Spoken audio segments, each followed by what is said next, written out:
Hello बच्चों, मैं Usha Sharma Victorious International School Atrauli Aligarh से। आज हम क्लास 10th में कृतिका में चैप्टर फर्स्ट माता का आंचल का जो रिमेनिंग पार्ट बचा है उसकी रीडिंग करते हैं। यस बेटा देखिए,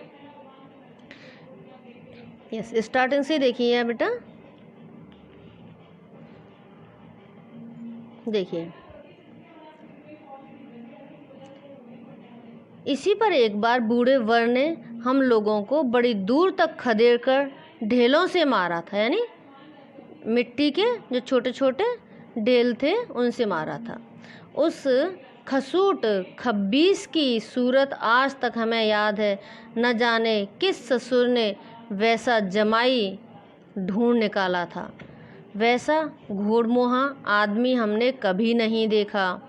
आम की फसल में कभी कभी खूब आंधी आती है। आंधी से कुछ दूर निकल जाने पर हम लोग बाग की ओर दौड़ पड़ते। क्यों दौड़ पड़ते? कि जैसे आम गिर गए होंगे या कच्ची आमी गिर गई होंगी, उन्हें देखने के लिए, लेने के लिए। वहाँ चुन चुन कर घुले घुले गोपी आम चाबते थे। एक दिन की बात है, आंधी आई और पट पड़ गई। आकाश काले बादलों से ढक गया। मेघ गरजने लगे, बिजली कौंधने और ठंडी हवा सनसनाने लगी। पेड़ झूमने और जमीन चूमने लगे। हम लोग चिल्ला उठे। एक पैसा की लाई बाजार में छितराई, बरखा उधरे बिलाई। लेकिन बरखा न रुकी। बरखा यानी बारिश, और भी मूसलाधार पानी होने लगा, यानी बहुत तेज पानी बरसने लगा। हम लोग पेड़ों की जड़ से धड़ से सट गए, जैसे कुत्ते के कान में अंठई चिपक जाती है। जो छोटे छोटे कीड़े होते हैं वो होता है बेटा अंठई। ओके। मगर बरखा जमी नहीं, थम गई। बरखा बंद होते ही बाग में बहुत से बिच्छू नजर आए। हम लोग डर कर भाग चले। हम लोगों में बैजू बड़ा ढीठ था। संयोग की बात, बीच में मूसन तिवारी मिल गए। बेचारे बूढ़े आदमी को सूझता कम था। बैजू उनको चिढ़ाकर बोला, बुढ़वा बेईमान मांगे करेला का चोखा। हम लोगों ने भी बैजू के सुर में सुर मिलाकर यही चिल्लाना शुरू किया, यानी हम लोग भी उसे चिढ़ाने लगे। मूसन तिवारी ने बेतहाशा खदेड़ा, यानी हमें भगाया वहाँ से। हम लोग तो बस अपने अपने घर की ओर आंधी हो चले, यानी भाग निकले आंधी की तरह। जब हम लोग न मिल सके तो तिवारी जी सीधे पाठशाला में चले गए। वहाँ से हमको और बैजू को पकड़ लाने के लिए 4 लड़के गिरफ्तारी वारंट लेकर छूटे। इधर ज्यों ही हम लोग घर पहुँचे, त्यों ही गुरुजी के सिपाही हम लोगों पर टूट पड़े। बैजू तो 9-2-11 हो गया, यानी भाग गया। हम पकड़े गए। फिर तो गुरुजी ने हमारी खूब खबर ली। बाबूजी ने यह हाल सुना, वह दौड़े हुए पाठशाला में आए। गोद में उठाकर हमें पुचकारते और फुसलाने लगे, पर हम दुलारने से चुप होने वाले लड़के नहीं थे। रोते रोते उनका कंधा आंसुओं से तर कर दिया। वह गुरुजी की चिरौरी, यस बेटा, वह गुरुजी की चिरौरी यानी दीनता पूर्वक की जाने वाली प्रार्थना, उनसे विनती करने लगे गुरुजी से। चिरौरी करके हमें घर ले जाने के रास्ते में फिर हमारे साथ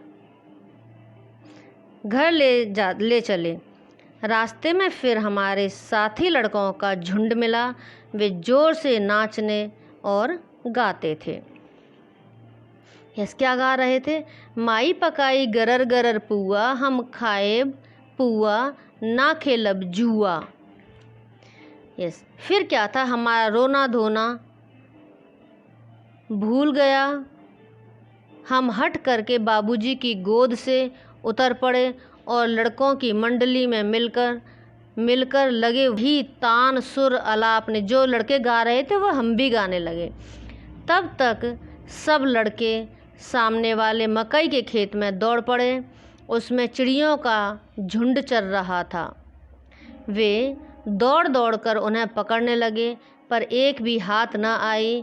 हम खेत से अलग ही खड़े होकर गा रहे थे, राम जी की चिरई यानी चिरैया, राम जी का खेत, खा लो चिरई भर भर पेट। हमने कुछ दूर बाबूजी और हमारे गांव के कई आदमी खड़े होकर तमाशा देख रहे थे और यही कहकर हंसते थे कि चिड़िया की जान जाए लड़कों का खिलौना।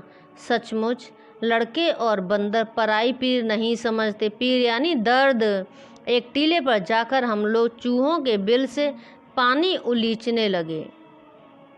नीचे से ऊपर पानी फेंकना था। हम सब थक गए। तब तक गणेश जी के चूहे की रक्षा के लिए शिव जी का सांप निकल आया। रोते रोते चिल्लाते हम लोग बेतहाशा भाग चले। कोई औंधा गिरा, कोई अंटाचिट यानी इधर उधर गिरने पड़ने लगे। किसी का सिर फूटा, किसी के दांत टूटे, सभी गिरते पड़ते भागे। हमारी सारी देह लहूलुहान हो गई यानी खून से लथपथ हो गए। पैरों के तलवे कांटों से छलनी हो गए। भागते भागते पैरों में क्या चुभ गए? कांटे चुभ गए। हम एक सुर में दौड़े हुए आए और घर में घुस गए। उस समय बाबूजी बैठक के ओसारे में बैठकर हुक्का गुड़गुड़ा रहे थे। ओसारा होता है बेटा बरामदा, वहाँ बैठे हुए थे बाबूजी। उन्होंने हमें बहुत पुकारा, पर उनकी अनसुनी करके हम दौड़ते हुए मैया यानी माँ के पास ही चले गए। जाकर उसी की गोद में शरण ली। मैया चावल अमनिया कर रही थी यानी साफ कर रही थी उन्हें। हम उसी के आंचल में छिप गए। हमें डर था। हमें डर से कांपते देखकर वह जोर से रो पड़ी और सब काम छोड़ बैठी। अधीर होकर हमारे भय का कारण पूछने लगी।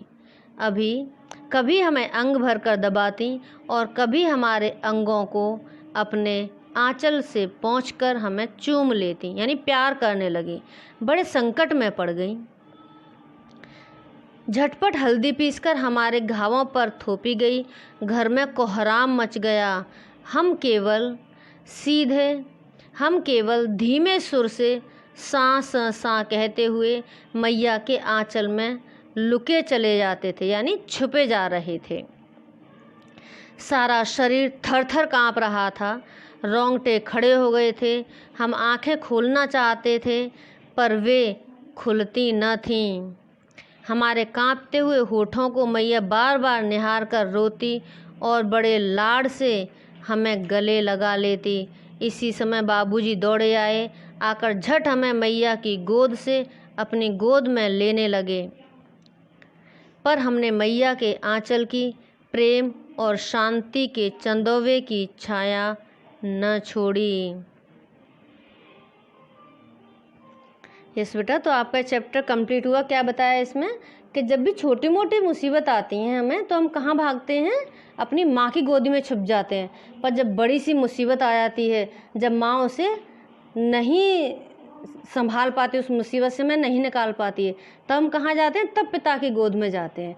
तो यहाँ पर इसी का वर्णन किया गया है, गांव के माहौल का वर्णन किया गया है। एक बार आप इसे और रीडिंग करिए तो और अच्छे समझ में आएगा। ओके, सो बाय बेटा।